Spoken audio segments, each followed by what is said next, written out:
Whether it is 1994, 2005, 2007, or even 2015, Fantastic Four seemed doomed to fail on the big screen, with endless adaptations resulting in negative reviews. Now in 2025, it has fallen upon Queen Elizabeth's sister, an angry chef, a D&D group leader, and a man who's literally in everything to break this curse. And I am of course talking about the newly released, which officially introduces the group into the MCU. The bar is set extremely low to beat past interpretations of Marvel's First Family, especially given that one of those entries is an incomplete film. But will this latest attempt serve these characters justice? Let's find out by ranking all 5 Fantastic Four films.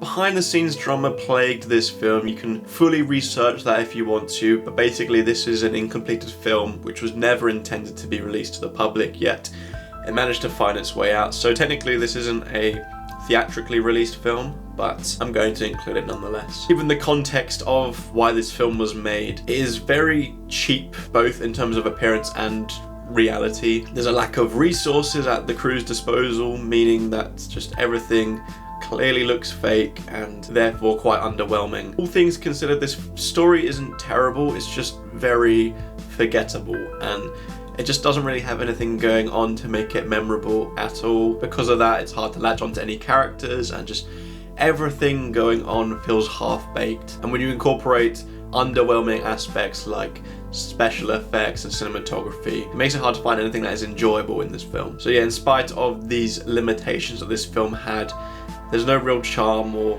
quality that it generates. Perhaps the most infamous on this list, Fan Four Stick or Fantastic Four 2015. Look, these characters have always been portrayed with some sort of campiness, yet this film attempts a much grittier and darker adaptation of Marvel's First Family.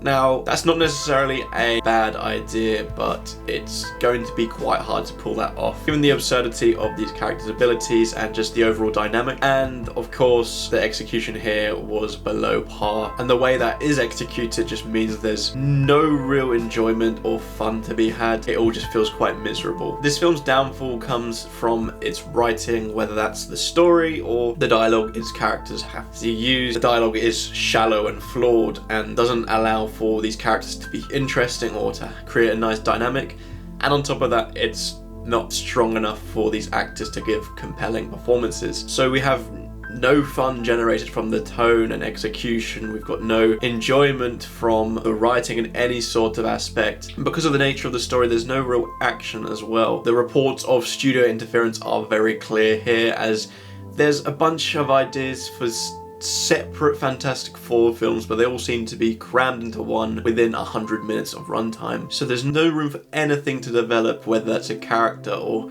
a compelling storyline. So at the end of the day, it's just yet another failure within this franchise. I'm gonna spoil part of the rest of this video, but Fantastic Four: Rise of the Silver Surfer attempts to mend what its predecessors struggled with, and that was just the film being narratively empty. Here they incorporate a lot of plot lines, however a few too many, because at the end of the day it becomes quite overstuffed. Because of that, it's hard to gain investment into any of them, so as a whole you just lose interest. The film has somewhat of an identity and is confident within itself, however just the messiness of the plot lines and just the reliance on stupid decisions from the characters means that it's not put to good use. That's not to say there isn't enjoyment to have this film, because there is. Relationship amongst the group continues to be a strong suit, and there are occasional moments where you'll laugh or smile because of interactions within that group. However, while trying to fix the main issue from its previous entry, it just becomes riddled with more inconsistencies than before, and despite the charm, it's not enough to cover up those flaws. I have a lot of nostalgia for Fantastic Four 2005, yet I've always acknowledged that it's not a great film. This was released during the time when the superhero genre was really finding its feet, you know, around the time of the Raimi films and the X-Men, and a few years before Iron Man came out.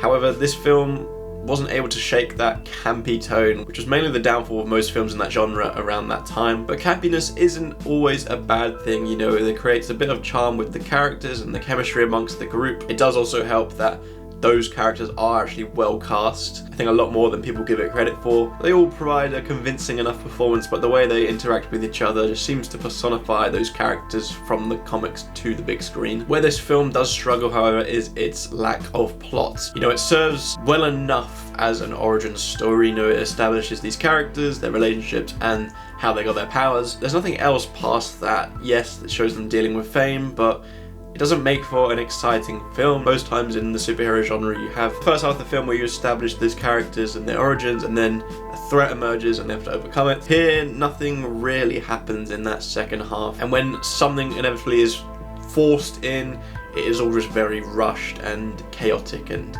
doesn't really get you too invested in the plot. Naturally, because of that, there's quite a lack of action, so they're really relying on those quieter scenes between characters, and well, they can be charming at points. They're not enough to salvage this film. It's harmless fun, but ultimately there isn't too much substance to this adaptation of Fantastic Four. It can produce a smile with the campiness and chemistry of the cast, but narratively it struggles, and not to mention the special effects as well. To no surprise then, in at first place is the first successful adaptation of the Fantastic Four, with Marvel finally bringing justice to this iconic group. There's a lot of speculation over how the Fantastic Four were going to be introduced into an already shared universe, and they wisely donated a corner of their universe to allow for this group to tell their own story without having to tie into the rest of the MCU. So there's a lot of freedom to not only establish these characters and their dynamic, but also just implement a very unique tone which hasn't really been seen in a superhero film before. Casting is an integral part of any film, especially when it's an ensemble film like this, and I think Marvel absolutely nailed the casting, with every actor giving a brilliant performance and one which does justice to their character. I found Vanessa Kirby to stand out amongst all of them, to be fair, with her acting almost like the glue of the group, given her maternal qualities that kind of hold everyone together and inspire them. I really enjoyed the story, both from the scope and size of it all. However, I felt that given the ambitions, it felt slightly rushed. This takes place in a universe where you have total freedom, and they did fully implement that. However, the 2-hour runtime really made sure they had to rush through to tell the whole story, which felt slightly disappointing. So yeah, it could have helped from an extra half an hour or so to kind of let that breathe and soak in the emotion a lot more. But besides that, I just had a fantastic time with this film. The characters were superb, the environment was very unique and very up my alley, to be fair. The story was gripping, but could have used with a little bit of extra runtime to let it breathe. Other than that, you can't complain, especially with the adaptations we've had from this franchise before. It would take very little impressing to top this list, yet Matt Shakman managed to impress with his final product, with this film being full of lifestyle and a brilliant cast. I am excited to see the future of these characters in the MCU, and although it will be great to see them alongside the Avengers fighting Doom, I can't help but think it's a bit too soon for this group and feels quite rushed, rather than being able to spend more time with them before such a big event. Regardless, I do hope you enjoyed this video, and I have plenty of rankings like it, especially Marvel in particular. I'll leave a card at the top of you in one of these corners. If you could like and subscribe, it would really mean a lot, and even leaving a comment telling me about your rankings is something I'd like to respond to. Anyways, thank you once again for watching this video, and keep an eye out for more rankings in the future.